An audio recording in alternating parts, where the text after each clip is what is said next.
ఆదివారము. ఆది అనగా ప్రపంచరీత్యా మొదటిదని అర్థము.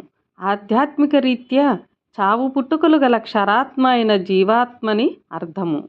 దైవము జీవుని కొరకే సృష్టిని ప్రారంభించవలసి వచ్చిన దినము. దైవము తన ప్రకృతి చేత జీవులను సృష్టించిన కార్య ఆరంభ దినము కావున దీనిని దైవ కార్య ఆరంభ దినము అంటున్నాము. దైవము తన సంకల్పము చేత సర్వమును సృష్టించిన దినము కావున మొదటి దినమైన ఆదివారమును సంకల్ప దినమని కూడా పూర్వము అనేడివారు.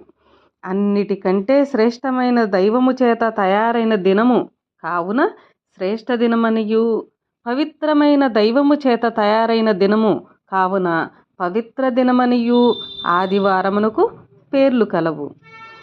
ఇప్పుడు ఈ విధముగా మారి ఉండిన పూర్వము మొదటి దినమును ఆదివారమనియు, దైవ కార్య ఆరంభ దినమనియు, శ్రేష్ఠ దినమనియు, పవిత్ర దినమనియు గొప్పగా చెప్పుకునేవారు, గొప్పగా భావించేవారు, ఆచరించేవారు పూర్వము ఆదివారమును.